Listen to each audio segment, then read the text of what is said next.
अस्सलाम वालेकुम वीवर्स, मैं हूं जावेद इकबाल कुरैशी। मैं आपकी खिदमत में एक मरतबा फिर हाज़िर हूं बहुत ही अहम मालूमात लेकर। जैसा कि हमने पिछली वीडियो में वादा भी किया था कि हम आपको बताएंगे कि इंग्लैंड अपने वीज़ा पॉलिसी खोलना जा रहा है, इंग्लैंड जो है वो अपने वीज़े देने जा रहा है। तो आज की वीडियो में हम आपको तमाम मालूमात देंगे कि इंग्लैंड ने कौन से वीज़े ओपन किए हैं, किन लोगों को वो वीज़े जारी करने जा रहा है, क्या क्या तरीक़ाकार होंगी, रिक्वायरमेंट्स क्या होंगी, डॉक्यूमेंट्स क्या होंगे। तो व्यूअर्स, आज की वीडियो आपने बहुत ध्यान से और गौर से सुननी है और देखनी है, वगरना अगर कोई पॉइंट आप मिस कर गए तो इंग्लैंड का वीज़ा अप्लाई करना या मिलना बहुत मुश्किल होगा। सबसे पहले व्यूअर्स, हम आपको बताते हैं कि इंग्लैंड ने अपने स्किल्ड जॉब वर्कर्स का वीज़ा ओपन किया है।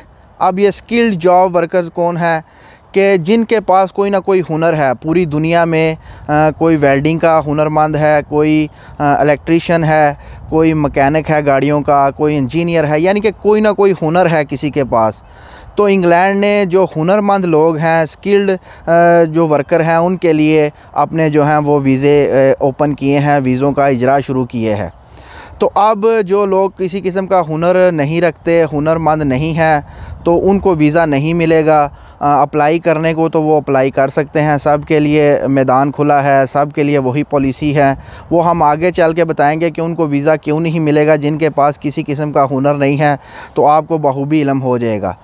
तो सिर्फ़ जो हुनरमंद लोग हैं जिनके पास किसी किस्म का हुनर है, तो उनके लिए बहुत आसानी हो चुकी है। वो वीज़े अप्लाई करेंगे, किसी न किसी तरह उनको वीज़ा मिल ही जाएगा। सबसे पहले इंग्लैंड ने जो वीज़े देने शुरू किए हैं हुनरमंद अफराद के लिए पूरी दुनिया में, उन्होंने 1 जनवरी 2021 से शुरुआत की है। आप 1 जनवरी में 2021 से आप जो है वो बज़रिया इंटरनेट गूगल से अप्लाई कर सकते हैं, या जो उनकी मुतलका एम्बेसीज़ हैं इंग्लैंड की पाकिस्तान में या दीगर ममालिक में, तो उधर से आप अप्लाई कर सकेंगे ये वीज़ा, स्किल्ड वर्कर वीज़ा, हुनरमंद लोगों के लिए वीज़ा। अब वीवर्स, वीज़ा अप्लाई करने के लिए क्या चीज़ उन्होंने रखी है, क्या रिक्वायरमेंट्स रखी हैं। सबसे पहले जो रिक्वायरमेंट्स है वो मैंने आपको बताया है, वो ये है कि जो बंदा वीज़ा अप्लाई कर रहा है वो हुनरमंद होना चाहिए। हुनर अगर नहीं है तो वो वीज़ा अप्लाई करने को कर सकता है, लेकिन पैसे ज़ाया करेगा, एंड ऑफ द डे उसका वीज़ा रिजेक्ट हो जाएगा। अगर बहुत ही किसी की किस्मत हुई, लक ने साथ दिया, तो फिर हो सकता है उसका वीज़ा लग जाए, लेकिन एट द मोमेंट उन्होंने सिर्फ हुनरमंद लोगों को कहा है कि वो वीज़ा अप्लाई करें। तो सबसे पहले उन्होंने जो पॉलिसी रखी है हुनरमंद लोगों के लिए, उन्होंने कहा है जो बंदा भी हमारा वीज़ा अप्लाई करेगा इंग्लैंड का, किसी भी दुनिया के मुल्क में बैठकर, इंडिया हो, पाकिस्तान हो, श्रीलंका हो, नेपाल हो, दुनिया का कोई भी मुल्क है, सब के लिए कानून एक जैसा है। तो वो क्या करेगा, उसको हमारे 70 पॉइंट्स जो है वो पूरा करना पड़ेंगे। ये 70 पॉइंट्स की पॉलिसी इंग्लैंड ने 1 जनवरी 2021 से ये जो शुरू की है। जो भी वीज़ा अप्लाई करेगा उसको 70 पॉइंट्स पूरे करने होंगे। अब ये बहुत समझने की बात है, जो ये बात समझ गया उनके लिए वीज़ा अप्लाई करना या वीज़ा हासिल करना बहुत आसान होगा। कमोबेश बहुत ही कम कीमत में वो वीज़ा हासिल कर सकेगा, करीबन हज़ारों में, कोई ज़्यादा मुआवजा नहीं लगेगा। तो सबसे पहले हम आपको बताते हैं कि 70 पॉइंट्स किस तरह पूरे होंगे। वीवर्स, 70 पॉइंट्स जो है वो 3 चीज़ों पर पूरे होंगे। सबसे पहले वो चीज़ जो मांगते हैं वो ये है कि आपको जो जिस चीज़ के आप हुनरमंद हैं, जिस चीज़ का आपके पास हुनर है, तो आपको कोई कंपनी इंग्लैंड में आपको स्पॉन्सर करे। यानी कि आप अगर इलेक्ट्रीशियन हैं तो आपको जो कंपनी स्पॉन्सर कर रही है इंग्लैंड में, यूके में, वो भी इलेक्ट्रीशियन की कोई कारखाना हो या उनकी कोई एजेंसी हो या कुछ भी हो, वो इलेक्ट्रीशियन के लोगों को वो स्पॉन्सर कर रहे हों, पूरी दुनिया में वो स्पॉन्सर भेज रहे हों। तो सबसे पहले ये मांगते हैं कि आपको इंग्लैंड में जिस चीज़ का आपके पास हुनर है, उस चीज़ के जो वर्कर्स जिनको चाहिए इंग्लैंड में, वो आपको स्पॉन्सर कर रहे हों। कोई फैक्ट्री, कोई कारखाना या कोई भी एजेंसी वगैरह जिसको ज़रूरत हो वो मुतलका हुनर से, हुनरमंद लोगों से, तो वो आपको स्पॉन्सर करे। एक चीज़ ये मांगती है। दूसरी चीज़ जो उन्होंने मांगी है वो ये है कि जो कंपनी आपको इंग्लैंड से स्पॉन्सर कर रही है वो आपको तनख्वाह कितनी देगी। तो व्यूअर्स, उन्होंने इंग्लैंड ने 15,000 पाउंड की एक पॉलिसी रखी है सालाना, कि जो कंपनी आपको जो स्पॉन्सर करेगी, ज़ाहिर है जब आप इंग्लैंड में आएंगे उस स्पॉन्सर पर आपका वीज़ा लगेगा तो फिर वो आपको तनख्वाह कितनी देगी। तो उन्होंने सालाना रखी है कि सालाना अगर आपको वो कंपनी 15,000 पाउंड दे रही है तो फिर ये ठीक है। आपको कितने पॉइंट मिलेंगे ये हम आपको आगे चल के बताएंगे कि 15,000 से कितने पॉइंट्स मिलते हैं और 15,000 से कम तनख्वाह वालों को कितने पॉइंट मिलेंगे।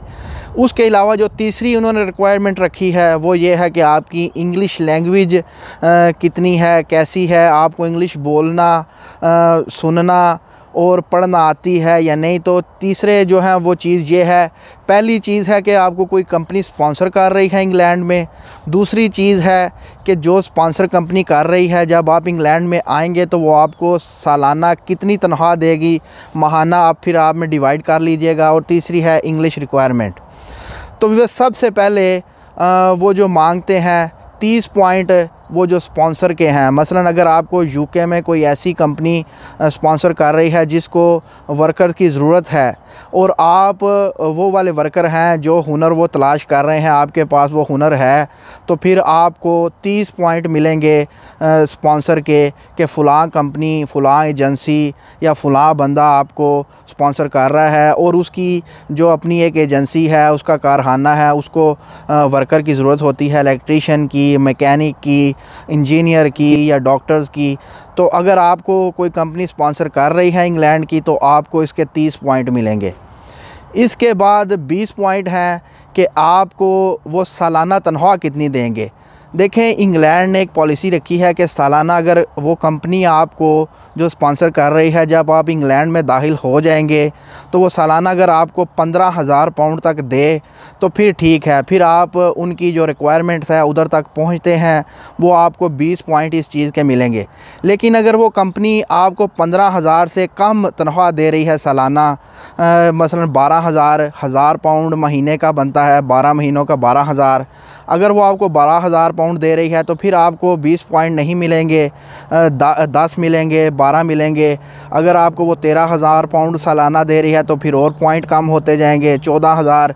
अगर 15,000 तक वो कंपनी आपको तनख्वाह देगी तो फिर आप गवर्नमेंट की रिक्वायरमेंट पर पूरा उतर रहे हैं, फिर वो आपको 20 पॉइंट मुकम्मल देंगे। तो 30 पॉइंट हो गए स्पॉन्सरशिप के, कोई कंपनी आपको स्पॉन्सर करेगी उसके 30 पॉइंट हैं। 20 पॉइंट आपको 15,000 तक या इससे ज़्यादा तनख्वाह सालाना मिलेगी, 20 पॉइंट इसके 50 हो गए। अब 20 पॉइंट वो मांग रहे हैं कि आपको इंग्लिश कितनी आती है, कि आप इंग्लिश बोल सकते हैं। अगर आप यूके में आएँ तो इंग्लिश बोल सकते हैं, पढ़ सकते हैं, आपको कोई मुश्किल नहीं है, आप पाकिस्तान से पढ़े लिखे हैं या आपके पास कोई डिप्लोमा है, तो फिर अगर आपको इंग्लिश अच्छी खासी बोलनी आती है, पढ़नी आती है तो बस 20 पॉइंट इसके मिलेंगे। तो ये हो गए 30 पॉइंट स्पॉन्सर के, 20 पॉइंट तनख्वाह के और 20 पॉइंट लैंग्वेज के। लेकिन अगर किसी को इंग्लिश पूरी आती है तो वो उस हिसाब से पॉइंट कम होते जाएंगे, 10, 12, 15, ये उसकी लैंग्वेज पे डिपेंड करता है। तनख्वाह का भी यही हिसाब है कि अगर तनख्वाह कम है, 15,000 से 14,000 है, तो वो पॉइंट कुछ कम होंगे। तो जिसके पॉइंट 70 के करीब होंगे या 70 होंगे उसको सबसे पहले इंग्लैंड का वीज़ा मिल जाएगा। तो ये इंग्लैंड ने 1 जनवरी 2021 से यह पॉलिसी शुरू की है कि जो बंदा उनकी ये 3 रिक्वायरमेंट्स पूरा करेगा उसको यूके का वीज़ा मिल जाएगा बहुत आसानी। मिसाल के तौर पर 2 लोग एक जैसी इंग्लिश बोलते हैं, एक जैसा हुनर रखते हैं, एक जैसा ही उनको कंपनी ऑफ़र कर रही है, लेकिन किसी वजह से उसको 69 पॉइंट है और दूसरे को 70 हैं, तो 70 वाले को चांस ज़्यादा होगा वीज़ा मिलने का और दूसरे को दूसरी पोजीशन पे रखा जाएगा। तो ये सिस्टम इंग्लैंड ने वज़ा कर दिया है 2021 से। तो वह जो लोग हुनरमंद अफराद ये वीज़ा अप्लाई करना चाहते हैं वो बज़रिया नेट भी अप्लाई कर सकते हैं या उधर एम्बेसी में जाकर, यूके एम्बेसी जो पाकिस्तान में है, इंडिया में है या किसी भी मुल्क में है, वो जाके अप्लाई कर ले। अब एक और चीज़ मैं आपको बता सकूं कि ये स्पॉन्सर जो होगा, जो एजेंसी स्पॉन्सर करेंगी या कंपनीज़, वो हर एजेंसी को इजाज़त नहीं होगी कि वो स्पॉन्सर कर ले किसी को भी। वो सिर्फ़ वो एजेंसीज़ होंगी जिनको गवर्नमेंट इजाज़त देगी, जिनको गवर्नमेंट कहेगी, लाइसेंस देगी कि आप स्पॉन्सर कर सकते हैं किसी को और आपका स्पॉन्सर किया हुआ वो कबूल करेंगे, वो दूसरी कंपनी जिनके पास गवर्नमेंट की इजाज़त नहीं होगी, गवर्नमेंट का दिया हुआ परमिशन नहीं होगी, लाइसेंस नहीं होगा, वो अगर स्पॉन्सर कर भी देते हैं तो वो रिजेक्ट हो जाएंगे। तो इंशाअल्लाह ताला आपने वो कंपनी तलाश करनी है या एजेंसी जिसके पास गवर्नमेंट लाइसेंस होगा, गवर्नमेंट की इजाज़त होगी, और इसकी लिस्ट भी आपको गूगल पर मिल जाएगी अगर आप तलाश करेंगे कौन सी कंपनी है जिसके पास लाइसेंस होगा या नहीं होगा। क्योंकि 1 जनवरी से ये स्टार्ट हो रहा है, तो अभी कुछ कंपनी लाइसेंस ले रही हैं, इजाज़त ले रही हैं, और कुछ ले चुकी हैं, तो अभी मज़ीद मुकम्मल लिस्ट नहीं आई। जैसे ही लिस्ट वो आएगी इंटरनेट पर हम आपको वो भी बता देंगे, वीडियो में जारी कर देंगे। तो हर एजेंसी, हर कंपनी स्पॉन्सरशिप जारी नहीं कर सकेगी। आगे तो ये होता था कि कोई भी एजेंसी या कोई भी फ़र्द जो है वो स्पॉन्सर किसी को दे देता था, जी ये फ़लाँ बंदा अगर यूके में आएगा तो मेरे पास रहेगा, मैं इसका सारा खर्चा उठाऊंगा जब तक इसको कोई काम नहीं मिल जाता, जब तक कि इसको कोई घर नहीं मिल जाता। लेकिन अब ये चीज़ नहीं है, अब सिर्फ वही स्पॉन्सर करेंगी जिनको गवर्नमेंट इजाज़त देगी।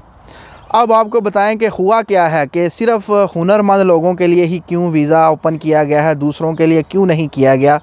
तो देखें व्यूअर्स, जैसा कि आपको मालूम है 31 दिसंबर 2020 में इंग्लैंड जो है वो यूरोपीय यूनियन से अलहदा हो गया है। आगे क्या हुआ करता था कि यूरोपीय यूनियन के जो नेशनैलिटी होल्डर लोग थे, जिनके पास यूरोपीय यूनियन के किसी भी मुल्क की नेशनैलिटी हुआ करती थी, वो इंग्लैंड में आते थे, आकर काम वगैरह किया करते थे, वापस चले जाते थे। तो उनको ज़रूरत नहीं पड़ती थी हुनरमंद लोगों की, इसलिए कोई मसला नहीं हुआ करता। लेकिन अब जैसे ही ये 31 दिसंबर 2020 को यूरोपीय यूनियन से बाहर हो रहा है, तो बहुत से यूरोपीय यूनियन के हुनरमंद लोग जो इंग्लैंड में रहते थे, आते थे, काम करते थे, चले जाते थे, उनके लिए रास्ता बंद हो गया है। तो इसलिए इधर की गवर्नमेंट ने बहुत दूर अंदेशी से ये बात को भांप लिया है कि आने वाले वक्त में हमारे मुल्क में जो हुनरमंद लोग हैं उसकी कमी हो रही है, और कुछ हो भी चुकी है। बहुत से लोग रोमानिया के, पोलैंड के, फ्रांस के, स्पेन के बहुत से लोग वापस जा चुके हैं इंग्लैंड को अभी भी छोड़कर, और बहुत से कुछ जा रहे हैं, तैयारी में हैं। तो जैसे ही फ़्लाइट्स वगैरह खुलेंगी, ये कोरोना की वजह से बंद है, तो वो लोग वापस चले जाएंगे, अपने मुल्क में जाके कारोबार करेंगे, जॉब्स वगैरह, या यूरोप के किसी भी मुल्क में वो काम वगैरह करेंगे। लेकिन इंग्लैंड से वो जा रहे हैं, तो इसलिए इंग्लैंड ने बहुत जल्द ही ये पॉलिसी वज़ा की है, और ये इंडिया और पाकिस्तान के, नेपाल, बांग्लादेश, श्रीलंका के लोगों को बहुत जल्द मौक़े मिलने जा रहे हैं। वो लोग इधर आकर उनकी कमी को पूरा करेंगे, यूरोपीय यूनियन के हुनरमंद लोगों की। अब जिनके पास हुनर नहीं है वो वीज़े क्यों नहीं जारी किए, तो वो प्रेफरेंस जो है वो उन लोगों को दे रहे हैं जो इंग्लैंड में पहले से ही मौजूद हैं। वो ज़ाहिर है हर बंदा कोई ना कोई तो सभी मजदूरी कर सकते होंगे, उनके लिए वीज़ा की ज़रूरत नहीं है। जो हुनर नहीं भी रखता तो वो उनके मुल्क से ही मिल जाएंगे। तो इसलिए उन्होंने सिर्फ हुनरमंद लोगों के लिए वीज़ा का इजरा किया है। जो हुनर नहीं रखते वो इंग्लैंड से ही वो ले लेंगे। मज़दूर पेशा लोग किसी किस्म की मज़दूरी के अगर उनको चाहिए हो तो इधर से ही मिल जाते हैं, इसलिए वो जिनके पास हुनर नहीं है उनको वीज़ा नहीं देने जा रहे। तो ये थी हमारी आज की मुख्तसर सी वीडियो, जिसमें हम तकरीबन तमाम नुकात जो अभी तक की इन्फॉर्मेशन है हमने आपको बता दी। उम्मीद करते हैं आप इस इन्फॉर्मेशन से मुस्तफ़ीद हुए होंगे। अगर किसी बात की समझ ना आई हो तो बराए मेहरबानी मेरी वीडियो को दोबारा देख लें, वगरना कमेंट्स बॉक्स में कमेंट करके मुझसे पूछ लीजिएगा, और हमारे चैनल को सब्सक्राइब भी कीजिएगा ताकि हमारी हर आने वाली नई वीडियो आप तक बआसानी पहुंचती रहे। तब तक अपना ख़ास ख्याल रखिएगा। मैं अभी भी इंग्लैंड के एक ग्राउंड, लंदन शहर में एक ग्राउंड है वोमवेल पार्क, उसमें मौजूद हूँ। अभी मैं वीडियो के आखिर में आपको ये पार्क भी दिखाता हूँ। उम्मीद करता हूँ आपको पसंद आएगा। खासी ठंड है, कोट भी पहना हुआ है लेकिन फिर भी ठंड लग रही है। तो वीडियो ख़त्म होने के बाद मैं आपको ये ग्राउंड भी दिखाऊँगा। अल्लाह हाफ़िज़ व नासिर। पाकिस्तान ज़िंदाबाद, पाइंदाबाद।